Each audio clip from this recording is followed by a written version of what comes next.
उत्तर प्रदेश सरकार ने उत्तर प्रदेश जो पुलिस भर्ती है, जो यूपी कांस्टेबल वैकेंसी है, उसको नोटिफिकेशन में रिलीज़ कर दिया है और इसको मैंने अभी ऑफिशियल वेबसाइट से डाउनलोड करा है। ये जो आप यहाँ पर नोटिफिकेशन देख रहे हैं और इसको मैंने कंप्लीट रीड किया है और आज के इस वीडियो में आपको उत्तर प्रदेश पुलिस जो नागरिक पुलिस है, जो कांस्टेबल के पद हैं, पोस्ट हैं, उसके बारे में कंप्लीट इन्फॉर्मेशन कि आज ये रिलीज़ करा गया है। इसकी एग्ज़ाम डेट क्या है, फार्म अप्लाई करने की फ़ीस क्या है, एलिजिबिलिटी क्या है, कब तक आप फार्म भर सकते हैं, लास्ट डेट क्या है, सारा कुछ डिस्कस करने वाला हूँ। हाइट क्या रहेगी, चेस्ट क्या रहेगा और सिलेबस। तो बने रहिए इस वीडियो में और चलिए शुरू करते हैं। सबसे पहले यहाँ पर देख लेते हैं, ये ऑफिशियल नोटिस है, जो नोटिफिकेशन है इसको मैंने डाउनलोड करा है यहाँ से। UPPBP मतलब उत्तर प्रदेश जो भर्ती.gov.in है यहाँ से। और पुलिस में आरक्षी नागरिक पुलिस के पदों पर सीधी भर्ती 2023 ठीक है। और सबसे ऊपर यहाँ पर डेट देख सकते हैं 23 दिसंबर 2023 ठीक है। आज के दिन ही रिलीज़ किया गया है। और यहाँ पर सबसे पहले देख सकते हैं कितनी पोस्ट हैं, पदों की संख्या। तो यहाँ पर पोस्ट हैं टोटल 60,224 पद और इसमें जो अनारक्षित हैं मतलब जनरल कैटेगरी के हैं। जनरल कैटेगरी बेसिकली एक कह सकते हैं कैटेगरी जिसमें कि कोई भी कैंडिडेट, जैसे OBC है, EWS है और SC ST है, अगर एक पार्टिकुलर मार्क्स गेन कर लेते हैं, पार्टिकुलर मार्क्स नंबर प्राप्त कर लेते हैं परीक्षा में, तो वो जनरल कैटेगरी में कंसीडर करे जाएंगे ठीक है। इट्स नॉट फॉर कि ना यहाँ पर जो जनरल कैटेगरी है तो वही इसमें वही भरे जाएंगे, ये क्लियर कर देता हूँ। इसके बाद आरक्षी नागरिक पुलिस के जो पद हैं ये पुरुष एवं महिला दोनों पात्र होंगे, मतलब महिला अभ्यर्थी भी और पुलिस अभ्यर्थी भी इसके फॉर्म भर सकते हैं ठीक है। और यहाँ पर जो पॉइंट 1.3 है ये काफ़ी इम्पोर्टेंट है। और भर्ती किसी भी समय या भर्ती के किसी स्तर पर बिना कोई कारण बताए इसको निरस्त कर सकता है, मतलब जो ये भर्ती बोर्ड है निरस्त कर सकता है। यह तो काफ़ी एक थोड़ा सा टेंशन देने वाली चीज़ है, बट ऐसा नहीं होगा, निरस्त नहीं होगी ठीक है। आवेदन की समय सारणी है 2.1 पर आते हैं और जो आवेदन प्रारंभ करने की तिथि है ये है 27/12/2023 मतलब 27 दिसंबर 2023 से ठीक है। ऑनलाइन आवेदन जो शुल्क जमा करने की नहीं, फॉर्म भरने की अंतिम तिथि है वो 16 जनवरी है, मकर संक्रांति के बाद तक। और फीस जमा करने की है अंतिम तिथि और करेक्शन की 18 जनवरी ठीक है।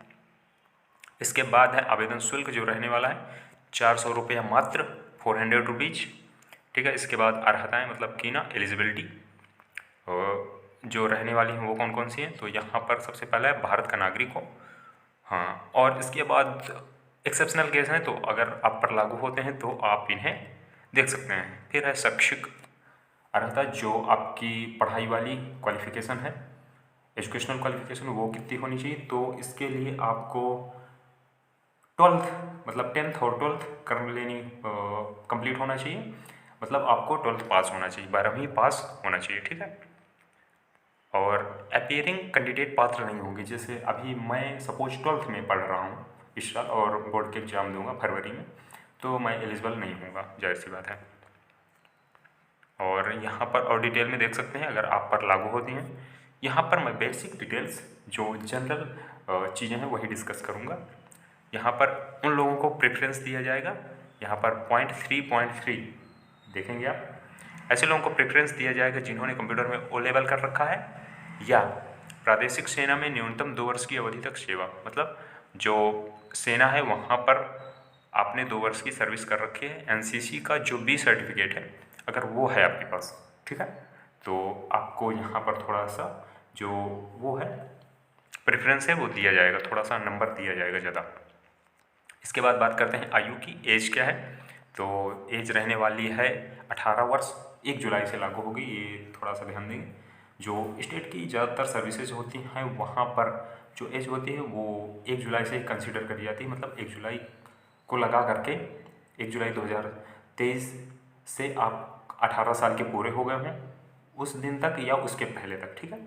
और 22 वर्ष की आयु प्राप्त ना की हो, मतलब आपने 22 साल से ज़्यादा के ना हों, ठीक है।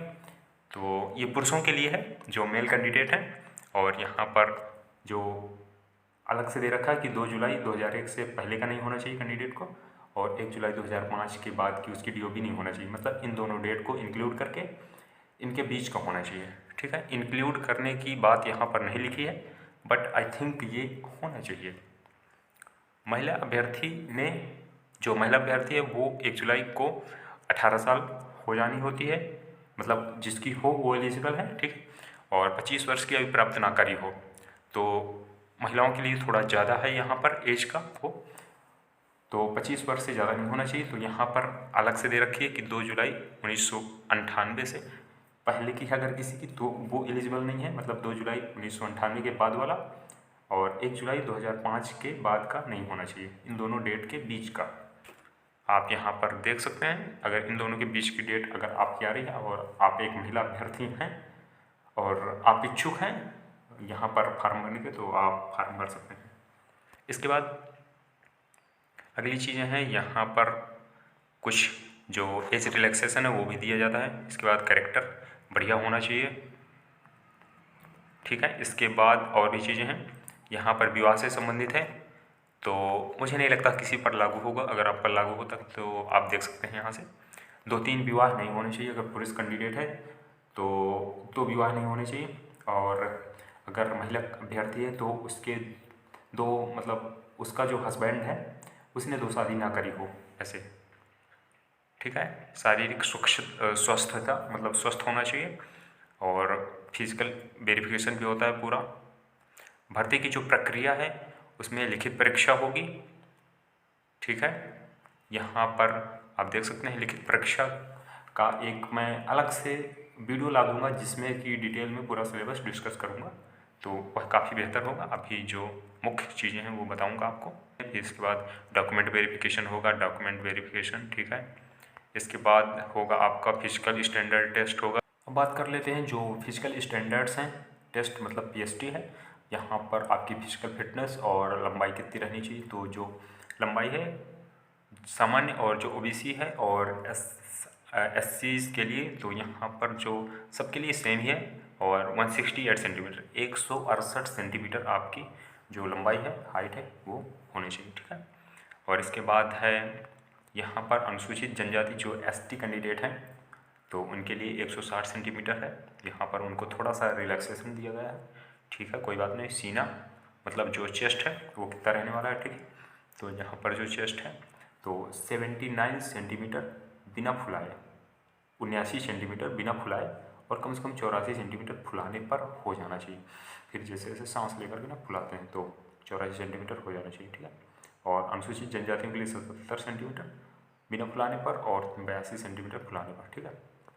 न्यूनतम 5 सेंटीमीटर सीने का फुलाव अनिवार्य है। कुल मिलाकर के जो मतलब न्यूनतम आपका कम से कम इतना फूलना चाहिए 5 सेंटीमीटर, जैसे सांस भरते हैं, ठीक है। महिला अभ्यर्थियों के लिए न्यूनतम शारीरिक मानक क्या है, तो इनके लिए है 152 सेंटीमीटर हाइट इनकी लंबाई, और जो ST फीमेल कैंडिडेट हैं उनके लिए 147 सेंटीमीटर, ठीक है। वजन महिला अभ्यर्थी जो है तो 40 किलो न्यूनतम वजन होना ही चाहिए, 40 किलो न्यूनतम वजन। और यहाँ पर और ढेर सारी चीज़ें हैं कि अगर कोई असंतुष्ट है तो उसी दिन जो है उसके लिए वो कर सकता है, कंप्लेन कर सकता है, आपत्ति दाखिल कर सकता है। फिजिकल इफ़िशियंसी टेस्ट है यहाँ पर, और जो दौड़ है तो पुरुष अभ्यर्थियों के लिए यहाँ पर है 4.8 किलोमीटर, 4.8 किलोमीटर 25 मिनट में, ठीक है। और महिला अभ्यर्थियों के लिए 2.4 किलोमीटर, और यह 14 मिनट में दौड़ पूरी करनी है। मतलब पुरुषों के लिए लगभग 5 किलोमीटर और महिलाओं के लिए लगभग 2.5 किलोमीटर। चयन और यह ढेर सारी चीज़ें हैं, तो यहाँ पर छूट वगैरह है।